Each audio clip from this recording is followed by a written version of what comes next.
Hey everybody, I'm Mama Baird and welcome back to my channel. So I've done it again. I bought a lot of fruit, and I mean a lot of fruit. So I made a new contact. Remember when I did those peaches and I just went around asking if they offered blemish boxes? Well, I did the same thing. This lady was advertising apples and pears, and I sent her a message and said, hey, I'm looking for blemish boxes, which if those of you who don't know what blemishes are, they're like the fruits with like the spots on them, or there might be like a bug bite, like a little worm got hungry and get in there, you know, stuff like that. Maybe some scabs. So stuff that normal people, when they're picking apples and they want these pretty apples, they don't want this. But this is still perfectly good fruit. So I contacted her and she said, yes, we offer those. Her original price was $1.50. She said I can have them for 75 cents a pound for fresh organic apples and pears. And I'm like, sold. So I met up with her. She's only about 20 minutes down the road from me. She gave me all the leftovers and she said, hey, we're going picking next weekend. Do you want some more then? Anything we don't sell, we can work out a price. And I was like, okay, sure. So she ended up with all these apples. I got these 2 big boxes of pears and she threw in some plums. You guys, I got all this fruit for $60. Like I brought 80 and she's like, nah, just give me 60. I'm like, okay, like, thank you. And she's like, all this food would have got thrown in the trash if no one else would have got it.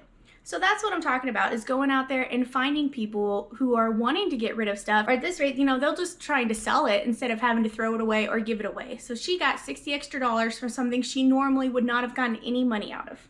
And she's like, I have a proposition for you. I'm like, okay, what's up, you know? So this was the second time we met when I went to pick up all this.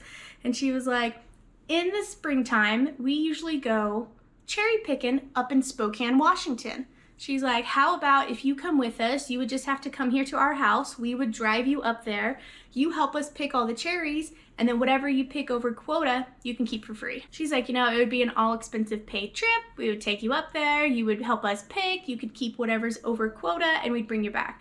I'm like, an all-expense paid trip to get away from my kids and get free cherries? I'm in. I am not above working hard to get food. Like, I will trade in my hard work for free food. Absolutely. So I think that's great. So come springtime, I'm going to be getting this, but with cherries, like locally grown cherries too. Like, well, Washington, which I think Spokane's only about 4 or 6 hours maybe. I'm thinking 4 hours away from Missoula, where I am now. And I just like, absolutely. So now I have a contact for more fruit that her and I are becoming friends now. She's also starting canning. And then she messaged me and said, hey, do you want to pick up some tomatoes and peppers from my garden? I'm not going to use them all. There's a bunch left. Just come help yourself. No charge. I'm like, well, sure. So I went there and I got a bunch of different peppers. One habanero pepper that my husband, we were looking for seeds. We could not find any. My husband does not like spicy, like super spicy, but he wants to grow habaneros. Right. Okay, husband, but we couldn't find any, and she had 1 habanero left on her tree, so I'm going to save that one for seeds. So for exchange for her giving me all this tomatoes and peppers, I brought her 2 bags of my portioned peppered bacon that I just got and portioned all that. So I'm like, here, have some peppered bacon. She's like, oh, thank you. So we swapped peppered bacons for fresh tomatoes and peppers, and that's what I'm talking about. That's bartering, making a good connection, making a good friend. She showed me her greenhouse. We talked about gardening, and we talked about canning, and I was like, man, this is great. Like, I love having a canning friend local. You know, I don't really have that. I do all this stuff myself, so it would be nice to have a friend to come in here and just knock some stuff out, you know? But I just wanted to tell you about that friend I made, and now I have a local contact for all my fruit needs. So let's get started on this, guys. Hi, if you're new here, I'm Carolina. I live in Montana. I do a lot of food bank hauls, canning, and preserving on my channel. If that's the kind of content you're into, I hope you'd consider subscribing. I would love to have you a part of the family. All right, guys, so first things first is I'm gonna get into these plums. Now, I have plans for all these, but I'm probably not gonna put it all in one video. So let's start out with the plums, and I'll show you what to do with them. Now, to be totally honest with you guys, I have never done anything with plums before. So this will be a new experience for me, and I'm just going to make some plum jam to start. So you pick it up, here's the pit, take that out, and that's it, and there's your plum. So I'm just going to probably quarter this, get this in here.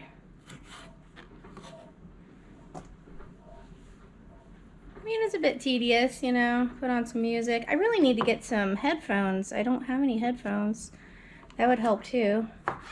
But I don't know, I say that and then I'm going to get like 30 seconds into one song and then mama, or I'll get 5 seconds into a podcast, mama. So that's why I don't even bother. Half the time I don't even, if I do have music going, it's kid music. We're listening to Frozen or Sing or whatever.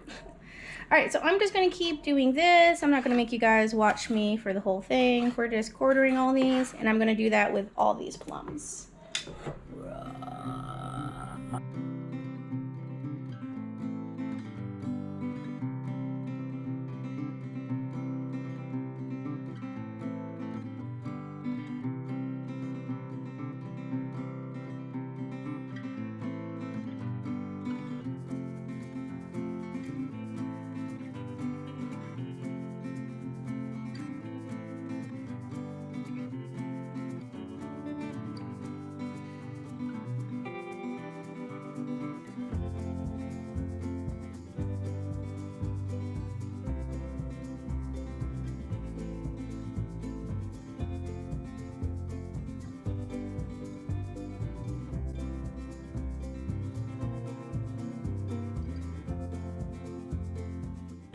All right, everybody, I decided I'm going to make a cake too because it's just fresh plums. I want to make jam, but like I want to try something new with them. I've never worked with plums before. Plum cakes are very popular, especially over in Germany. So I was like, you know what? Let's give one a try. So I printed off a recipe, just a really simple cake recipe, and I'm going to tweak it just a little bit, you know, but for the most part, it's by the recipe. So let me get you in close and I'll show you how to whip up a plum cake real quick. All right, got my handy dandy Kitchenaid here. And we're gonna do 1/2 cup of butter.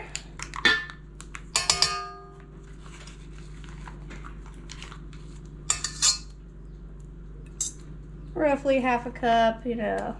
You don't really want to eyeball baking too much, says the person eyeballing the baking. So 1/2 cup of butter, and then this is 3/4 cup of white sugar. And we're gonna cream that together.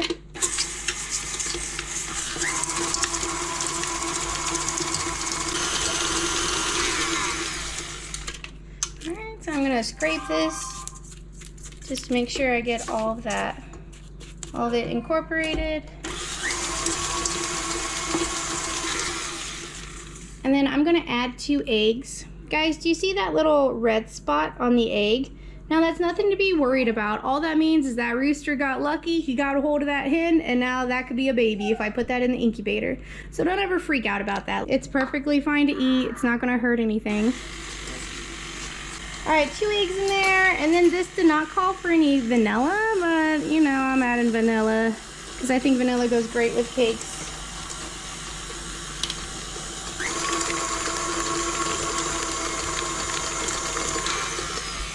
Okay. Once again, scrape, get all that stuff down. You can really tell once you add that egg where it's not hitting and where you need to scrape. Like this one's nice that it has this so it scrapes the sides, but you still got to get in there and get the bottom and stuff. See, big old clump there. Do it a little more.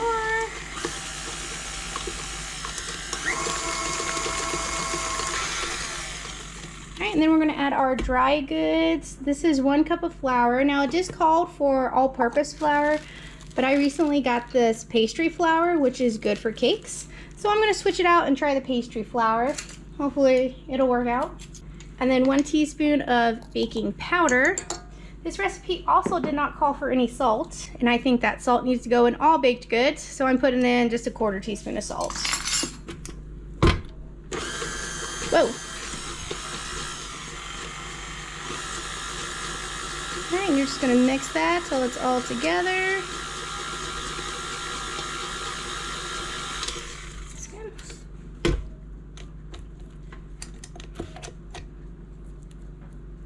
And that's it for our dough.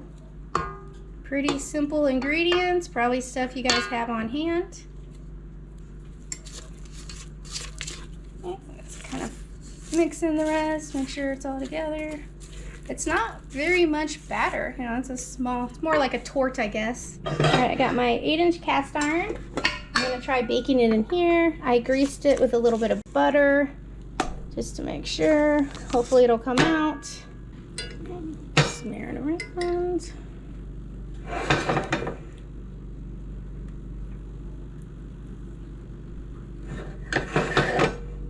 You just want like 12 plums is what it called for, 24 halves. So I'm just gonna put these around.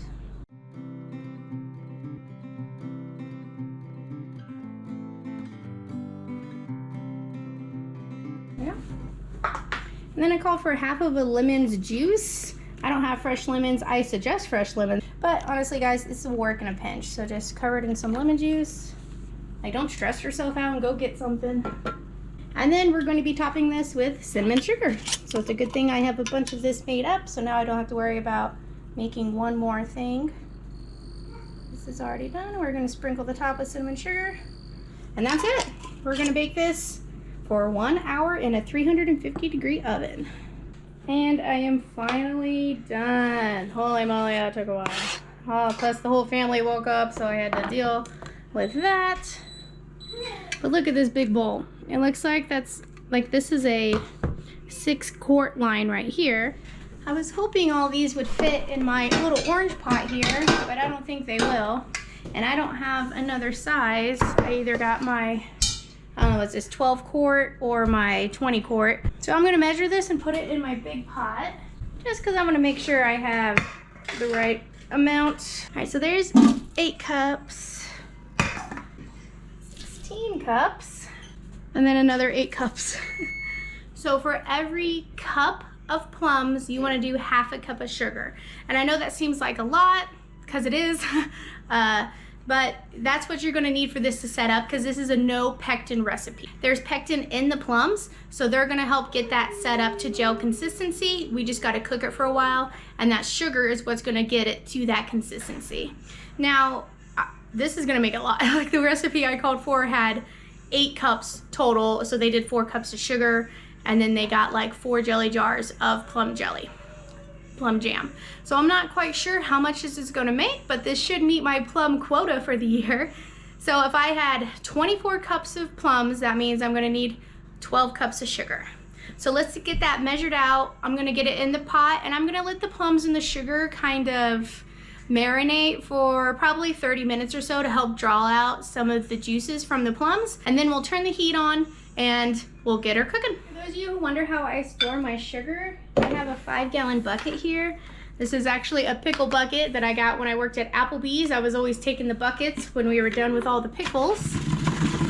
And then this is a Gamma top. I got this at Winco, but you can also order them online. I can link them below if you're interested. They're really nice, so they close without having to pry open. You know, that's really hard. And then I just keep my sugar in here. And I have it labeled on top, sugar, and then I also have it labeled on the side here. So that way I can see either from the top or the side what's in here. And then I know it's kind of dirty up here. My kids use these to stand on when they're watching me cook. So we're like, go get the sugar bucket, and then grab the sugar bucket and bring it over. So this is how I keep stocked up, especially on sugar, flour. Like, you guys are we're gonna need this stuff, especially with what's coming. Like, get yourself a good supply. All right, so I'm doing 12 cups of sugar. There we go. Hold on.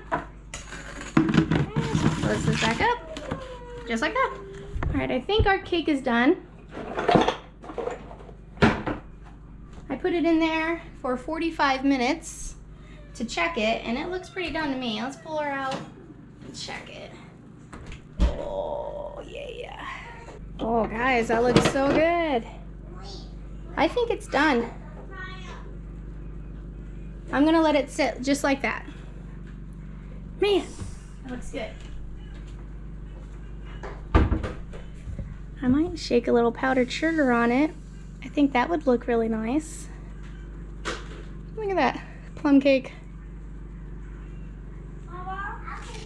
Alright, let's get the sugar and plums all mixed up. Maybe I should have made something else besides jelly. Next year. What else do you guys make with plums? Who's had a lot of plum experience?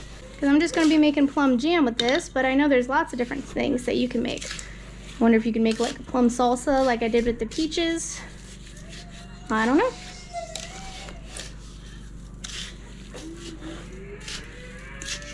All right, that's pretty good. It's all mixed in. Let's set a 20-minute timer and then we'll bring it back. All right, let's cut into this, see how she looks.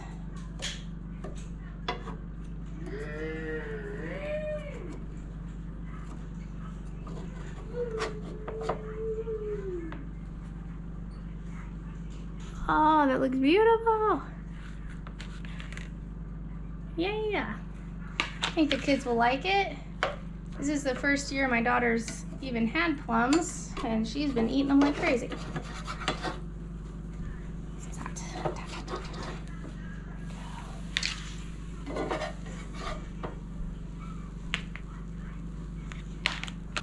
You could also probably use diced plums if you don't want like the big half pieces, but I think that looks pretty good. Let's give her a taste. Let's give it a try. I'm gonna try this one piece here. It's still hot now. Sure, it's better if you cool it down. I don't know.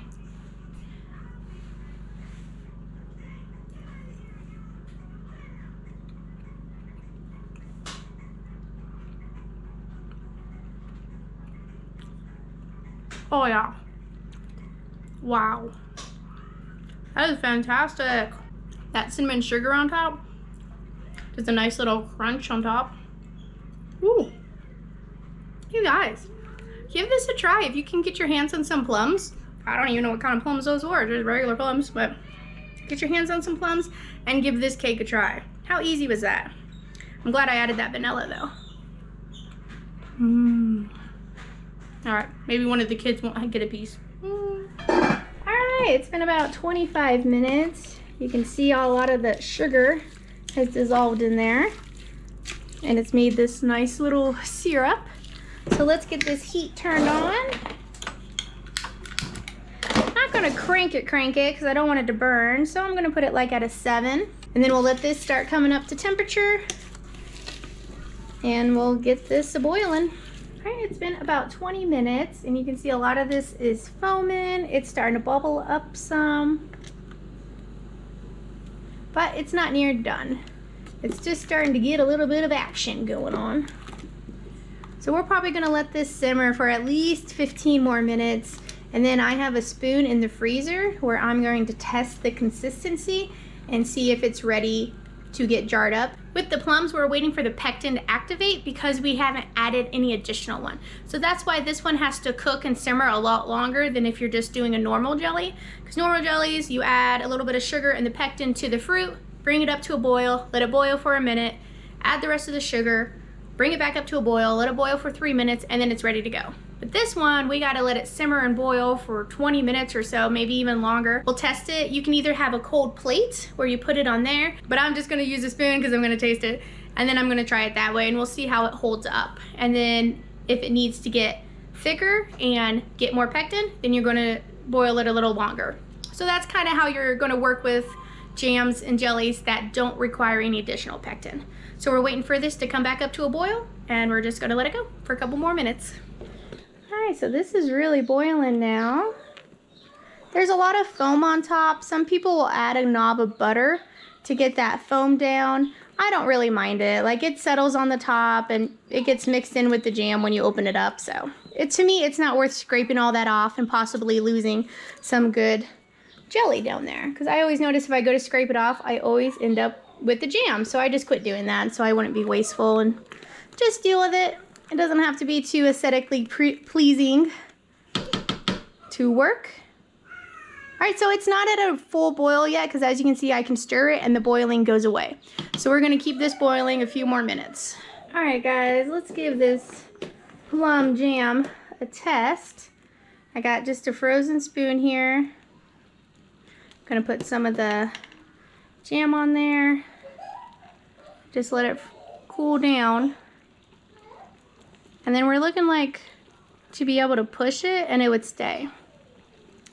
So that still seems pretty, this still looks a little runny, so we're gonna let it cook a little longer. Oh my gosh, guys, I've never done anything with plums before. Like, I eat them occasionally, but I've never done plum jam or plum cake. This is so good. Go get yourself some plums. All right, so let's do 10 more minutes on this, and then I'll bring it back.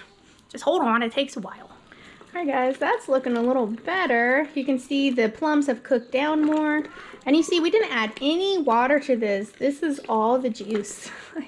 Plum juice. Oh, that looks good.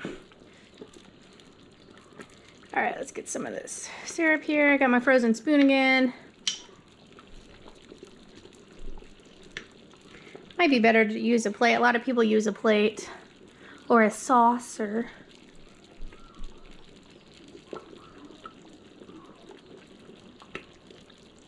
I might do that because this isn't cooling down enough, but it looks like it's...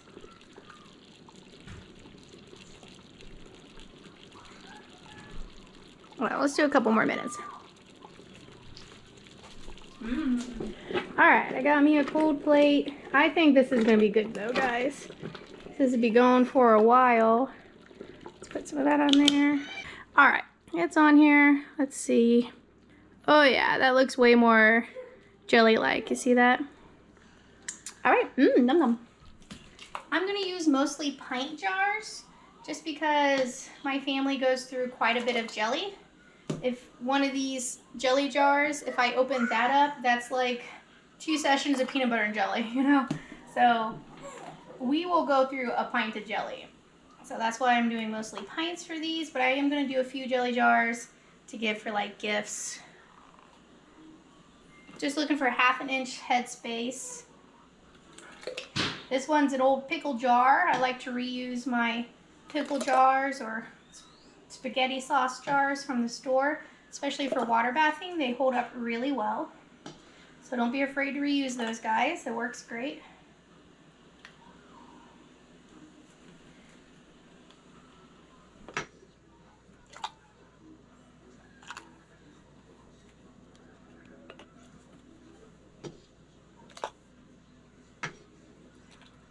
So after you're done with that, you're going to wipe the rims with a distilled vinegar. You can tell that we're getting some stuff up. So even though you use that funnel, you still got to wipe this. The recipe that I originally saw this from did open kettling, which is where you would have hot jars, hot jelly, and then you would simmer your lids in a hot water bath so that everything's hot.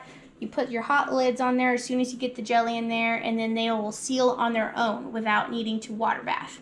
A lot of people do that with jams, jellies, salsas, things like that. I'm just going to water bath mine because I know that works. I know that I'm comfortable with it. It's only going to be 10 minutes of time, and then I know for sure that these are going to seal and be ready to go. So you guys just do whatever you're comfortable with, you know? Like I said, I like to reuse my jar lids as well. I find that they seal just fine. Here's my pickle one.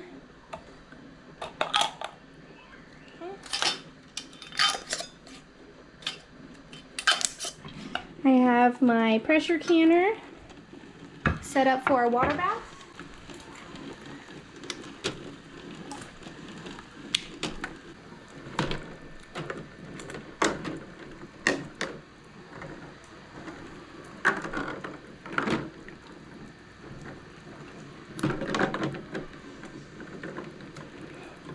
Don't want to force it. If it's not going to fit, it's not going to fit, you know. So that's good. This is pretty much already boiling. I'm going to put the lid on it though, just to help it out. And then we're going to set this for 10 minutes.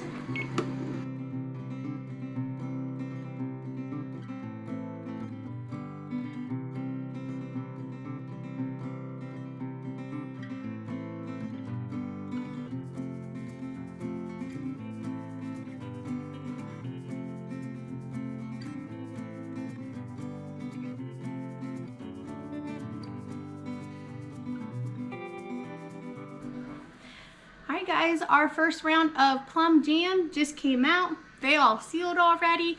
It just looks darn beautiful, I'll tell ya. I can't believe I've never tried plum anything before, but it looks great. We got a good chunk of jam to last us through the winter and into the spring. I can see making a lot of coffee cakes with these, maybe some oatmeal bars. You can use this. For Christmas, those thumbprint cookies. Any kind of jam really would be great for that. So, I really encourage you guys to give this a try, to try something new. If you're able to get an abundance of an item that you've never worked with before, get it and try it. You never know what you might like. You guys are capable of doing this. You can do this. That was nothing. The hardest part was prepping and cutting all the plums. That was it. Everything else, lickety split, came together, and now I have some beautiful plum jelly. Now I do still have to do those pears and those apples. I might be doing them either later today or tomorrow, at least the pears.